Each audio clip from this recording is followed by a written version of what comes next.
सभी जने में। हमारा नाम बिमला गुप्ता। 14 बरस से हम यहाँ के स्थानीय रेडियो में काम करते हैं संचार कर्मी के रूप में, और भोजपुरी प्रतिष्ठान में भी जुड़े को मौका मिला, और आशा करता है कि कुछ हम भी बढ़िया करी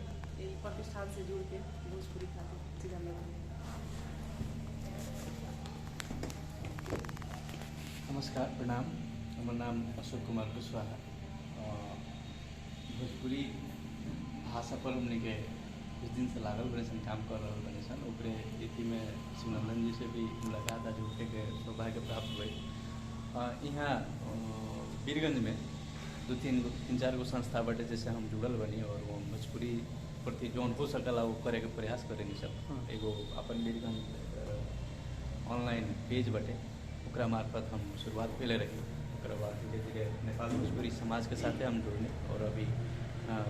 भोजपुरी प्रतिष्ठान वीरगंज के साथ जुड़ के अभी तक हमारे जौन योगदान बा दे रहल बनी। धन्यवाद। सबको प्रणाम। भोजपुरी प्रतिष्ठान के सदस्य के रूप में श्री शिवनंदन जी के हम बहुत बहुत स्वागत करते हैं। धन्यवाद जी, नमस्कार। मुरली त्रिपाठी बानी प्रतिष्ठान में राहुल बहुत सारा स्वागत बाटे के अपने भी प्रतिष्ठान के एगो अंग बानी हमनी के सदस्य बने हम अकेले बानी राहुल पत्र भी बा शायद राहुल यदि बस आई 1-2 दिन बाद तो शाम तक पत्र भी पहुंच जाए ना जी भाई सवाल कर लिया क्रिया हो जाए। और बाद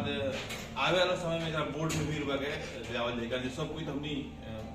अब हमनी 2.5 साल कार्यकाल करीब बीत गई सर या वही में खड़ा करेंगे। बाकी 1.5 साल के बाद हमनी के कार्यकाल समाप्त होकर फिर नया गठन तो समय हमनी के बाद एक साझा संस्था के रूप में स्थापित करेगा रूप में जावल जाए। और खास में 2-3 गो चीज हमनी के लोग पर है जाना से ही संस्था खड़ा हो जाना में अशोक जी बनी साथ दादी बाने हमने की कोई बार बैठती सन भोजपुरी के विषय पर कुछ काम किया जाए। मुख्य समस्या हमने चिन्हित करी सन जे भोजपुरी के क्षेत्र में काम करे लोग बहुत बा पश्चिमी ओवरऑल का काम इहे के लोग काठमांडू में रह के कर रहल बाटे, रोहतक तक भोजपुरी के क्षेत्र रहल बाटे, सरलाई तक। मुख्य समस्या का बा जी एक दूसरे में कड़ी नहीं थी, और खास करके जो भोजपुरी के बिजनेस से प्रतिनिधित्व करता ये क्षेत्र से 12% से काठमांडू में रहा था सेंटर में वो लोग एकरा के एगो सीमित दायरा में रखले बटे। आखिर वो लोग के और लोग जुड़ नहीं पाई। अब का बा समस्या का यही क्रम में हमने वजह सबसे पहले काम किया लोग जोड़े के काम किया भोजपुरी प्रतिष्ठान के जब गठन हुए तो हमने सब तरह के में जोड़े के काम के बानी, और बहुत सारा योजना बा हमने 8-10 गो कार्यक्रम तय हुए बटे का प्रकाशन बड़ा सा हमने के अनुसंधान के काम बटे। वो एगो अनुसंधान के काम में रू के मैंने जिम्मेदारी देव के पास भी बा उसका गाड़ी बढ़ाव हुआ। ये साल के ये आर्थिक वर्ष के कार्य समाप्त होने के बाद अगला कार्यक्रम सब तय करे के बाद भोजपुरी प्रतिष्ठान के धरातल पर हमने के कम से कम नेपाल में बोलल जाए वाला भोजपुरी और नेपाल में जियल जाए वाला भोजपुरी के जोड़े की कोशिश करता है। उसमें योगदान होगी कह के हरना भोरहरिये में रो अपना बेटी से आइल बनी तो बंदे से हमने सब कोई जुड़ गई बानी जे रुआ के कम से कम ये बात लोग आयल जाए कि राहुआ भी एक अंग है और बिहार में सहकार्य जारी रहे के चाहिए। काफी काम कर एरिया में नौलपरासी एरिया में बहुत बढ़िया लागल। हम खुद भी संबंध बाटे वहाँ बहनेउरा बा रुकनदेही में दही बाजार में हमारा गृह लोग शादी में क्षेत्रीय रूप में भी जुड़ल हमने संबंध जे नदी जो बीच में बाढ़ जाने के कारण वैवाहिक संबंध सब उत्तर से दक्षिण के तरफ ज्यादा बा। पूरा नेपाल में ही देखल जाए पूरा पश्चिम कम बाटे विकटता के कारण से। तो अब तक कम से कम सुलभ हुए तो विस्तार के भी सिलसिला लोक रहल बाजार में हमने जुड़ गए से बहुत जुड़ रहल बाटे। और खास करके भोजपुरी में टोन के लेके बात बताओ जैसे कि में बगल में कौन भाषा टोला बजिका वाला लोग भी कोनो समय में अपने आप को भोजपुरी कहते हैं, लेकिन वो लोग बोले वाला लफ्ज के स्वीकार ना कैले के कारण आज अपने आप को लोग घोषणा कर रहे हैं। हमने जोड़े वाला काम पर ज्यादा जोर दिया, एक दूसरे से मैंने स्वीकार करे वाला बात पर। और जो पश्चिम वाला भोजपुरी बा बहुत हमनी के बहुत कर्णप्रिय लागेला, वो हमनी के आपन भाषा से भी कर्णप्रिय लागेला, तो ओकरा के स्वीकार करे हमनी के का भी जैसे बहुत खुशी लागल। बाकी संवाद होत रहे। नमस्कार, अमोद जी के शिवनंदन जी के सबसे पहले हम बधाई धन्यवाद देवे के चाहें कि इतना जाड़ में कहाँ कहाँ से भोजपुरी के सेवा करेला यहाँ अली हमने के बीरगंज में स्वागत बा। और हम ये कहे के चाहें कि साहित्य के माध्यम से हो, चाहे गीत के माध्यम से हो, संगीत के माध्यम से हो, चाहे चित्रकला के माध्यम से हो, कोनो भी माध्यम से जेमे हम लागल बनी उसे वो माध्यम द्वारा कोनो सहयोग बा चाहे कुछ भी बा हम ओकरा लिए तैयार बनी और भोजपुरी आगे बढ़ो, ये हमरो मन साय बा। धन्यवाद। जी नमस्कार, हम अमोद प्रसाद गुप्ता, पलौं बाजार टोल बीरगंज 17। हम आज भोजपुरी प्रतिष्ठान जो यहाँ बीरगंज में खुलल बा और अपने लगन के बीच आज हम फर्स्ट बार आए बनी। इच्छा तो हमारे बचपने से है, जब से हम कामकाज में लगनी और संगीत साहित्य कला में जब भी हम प्रयास करनी तो हमारे कुछ रहे कि हम भोजपुरी खातिर कुछ करी। प्रयत्न भी रहे जड़ी से बा। हम अजमत अली जी से भी कई फोन पर बात भल कि हम भी एक संस्था से जुड़े के चाहता नहीं, इस संस्था के आगे बढ़ावे खातिर हमारे जौन भी योगदान होके हमरा के एगो गाइडलाइन के आधार पर लेकर चलन ओकरा आधार पर जे कहे में लगल हम चले के तैयार बनी। हमनी के खास करके भोजपुरी के पीछे में अश्लीलता जौन बा एकरा के अगर जब तक दूर नाखे होकत हमनी के भोजपुरी पिछड़ रहल बा। ई गाँव समाज में हमनी के लोग भोजपुरी के नाम सुनते मतलब लोग घृणा के हिसाब से जो देखत रख धीरे धीरे हमें कुछ सुधार हो रहा बा। ऐसे हम कहे के चाहेंगे सबसे पहले तो हमें अश्लीलता जो समाज में एकरा पर हमनी के विशेष ध्यान देते हुए और हमनी के जो भी पुरखा पुरनिया यानी कि वरिष्ठ जे भी साहित्यकार बा लोग या भोजपुरी में जे भी लागल बा ओकरा के भी हमनी के कुछ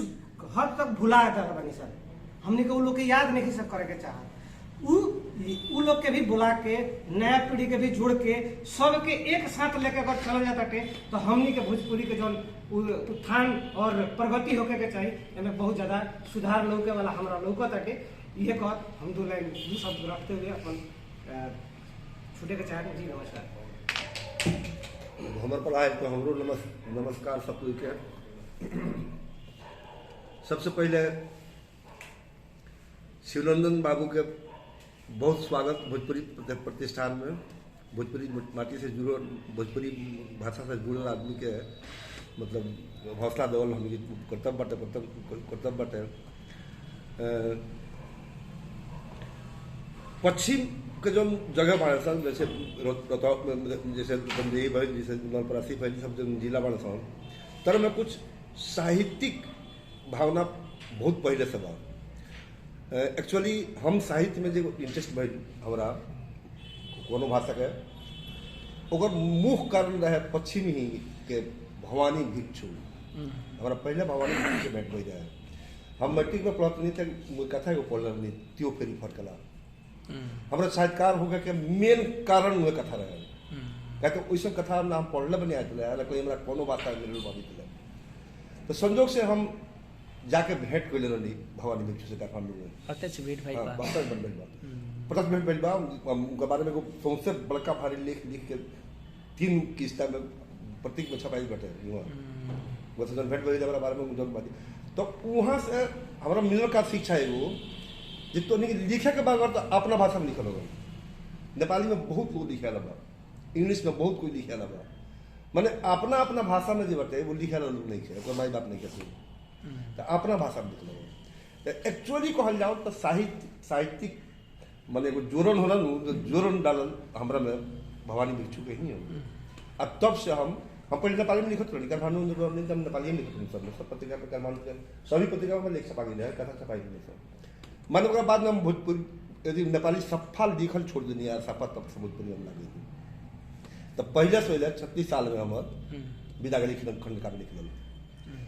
32 साल में हमार महतिन का कथा निकल तो हमें कहे मतलब जे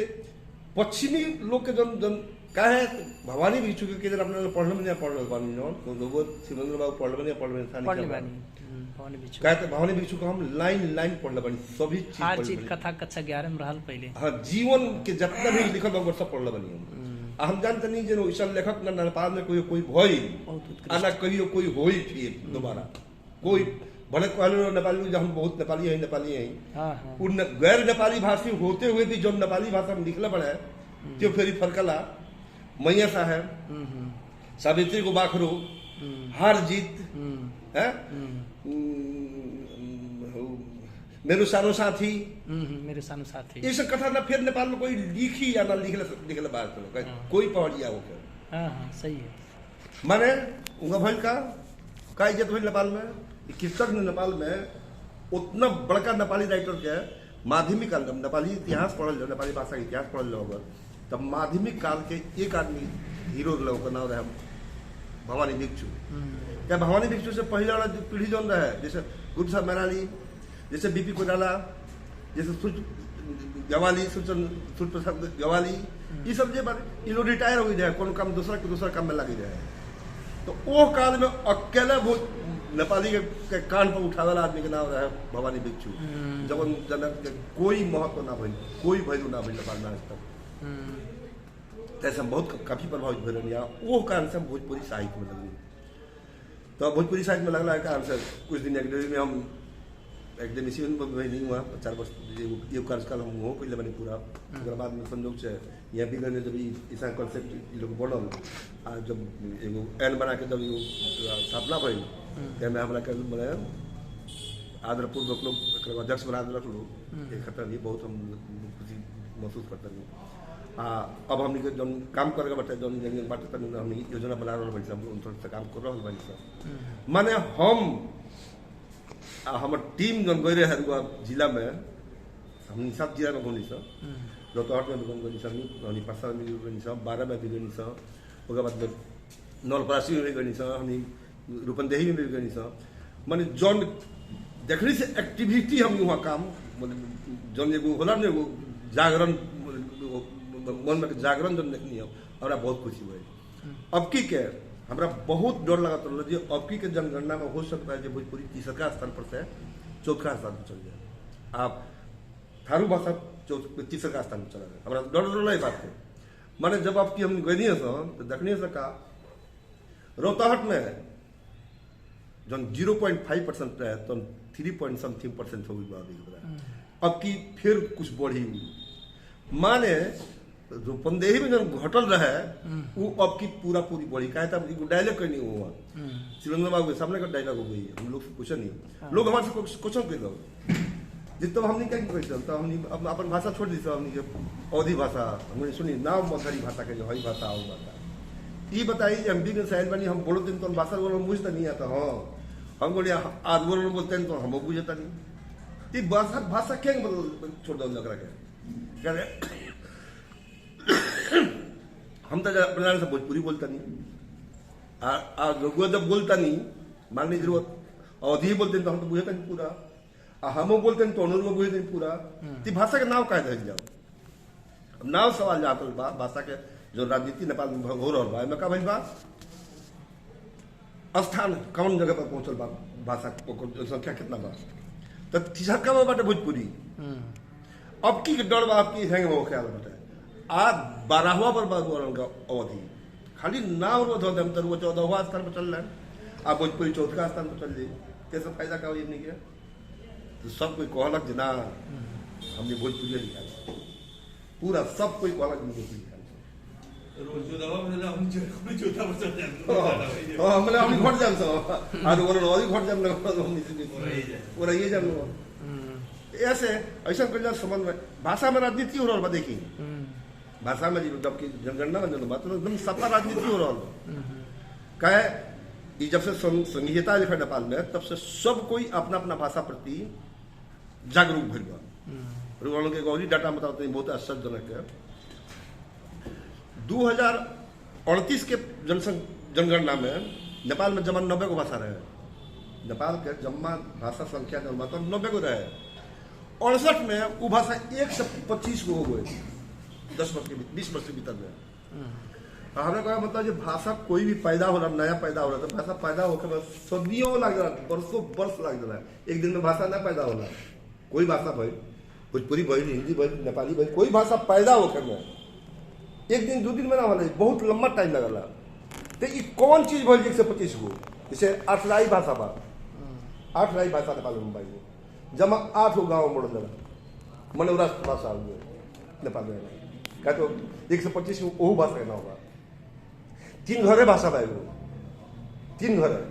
जब वो जिला पूरा नेपाल भर में 3 गो घर में बोल रहा वो राष्ट्र भाषा भाई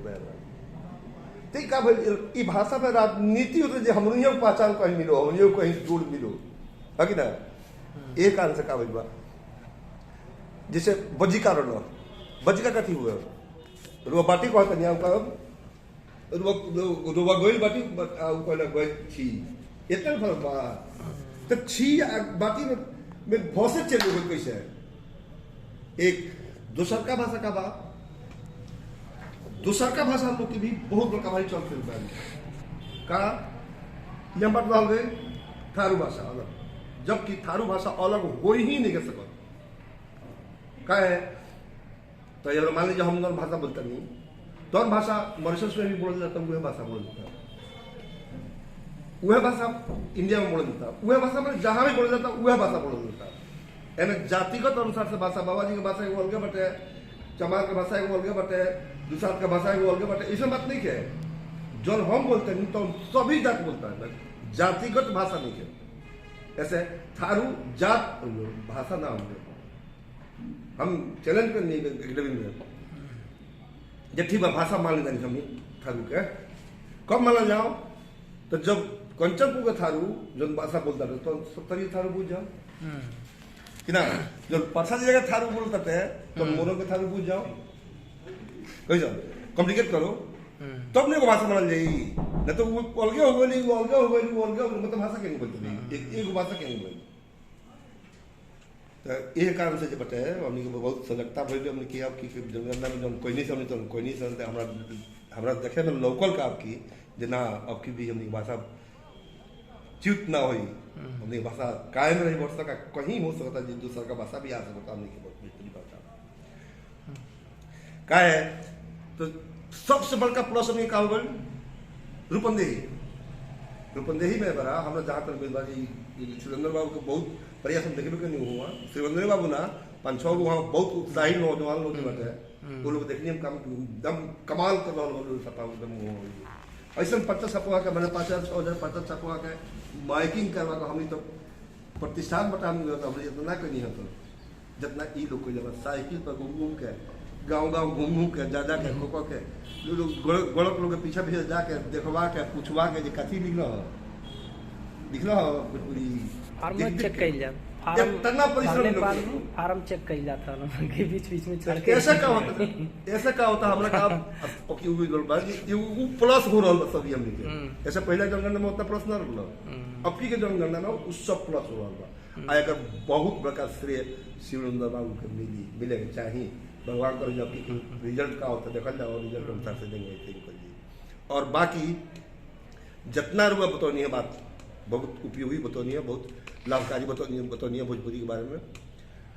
हमने सब कोई समय मानी सब कि ना हमने के सहकार्य कर जाओ आज